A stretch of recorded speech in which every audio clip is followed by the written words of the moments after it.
Friends, మీకు ఈ video నచ్చితే లైక్ చేయండి, సబ్స్క్రైబ్ చేయండి. బాలు తన బెడ్రూమ్లోకి వెళ్తూ ఉంటాడు. ఇంతలో అక్కడున్న సత్యం, అరే బాలు, ఒకసారి ఆగరా, నేను ఓ విషయం అడగాలి అని చెప్పేసి అంటూ ఉంటాడు. ఆ మాటలు వినగానే అక్కడున్న బాలు మాత్రం, ఏంటి నాన్న అని చెప్పేసి అడుగుతూ ఉంటాడు. ఇంతలో అక్కడున్న సత్యం మాత్రం, బయట నీ కారు కనిపించటం లేదు, ఏమైందిరా అని చెప్పేసి అడుగుతూ ఉంటాడు. ఆ మాటలు వినగానే అక్కడున్న బాలు అయితే ఒక్కసారిగా షాక్ అయిపోతాడు.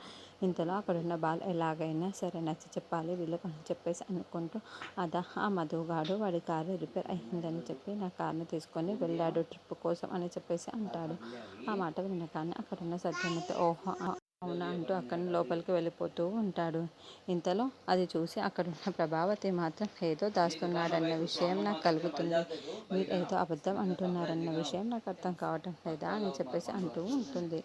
ఇంతలో అక్కడున్న వాళ్ళని చూసుకుంటూ చాలా చిరాకు పడిపోతూ ఉంటారు. మీనా అక్కడికి రావడం చూసి చాలా కోపంగా టవాల్ తీసుకొని వెళ్ళిపోతూ ఉంటాడు. అది చూడగానే అక్కడున్న మీనా మాత్రం ఫోన్ చూసుకుంటూ చాలా చిరాకు పడుతున్నారు. ఏంటి, ఈ ఫోన్లో ఏదో ఉందన్న విషయం నాకు అర్థమవుతుంది, ఒకసారి అదేంటో చెక్ చేద్దామా అని చెప్పేసి బాలు ఫోన్ తీసుకొని అలా తన ఫోన్ అయితే చూస్తూ ఉంటుంది.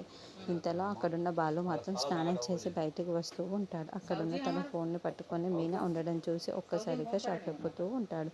ఏంటి మీనా నా ఫోన్ చెక్ చేస్తుంది, ఇప్పుడు ఏమైనా దొరికేస్తానా ఏంటి అని చెప్పేసి చాలా భయపడిపోతూ మీనా దగ్గరికి చూస్తూ ఉంటాడు. ఇంతలో అక్కడున్న మీనా మాత్రం, ఎందుకు ఈయన ఈ ఫోన్ చూసి చాలా చిరాకులో ఉన్నారు, అదేంటో ఖచ్చితంగా తెలుసుకోవాలి అని చెప్పేసి ఆ ఫోన్ని చూస్తూ ఉంటాడు.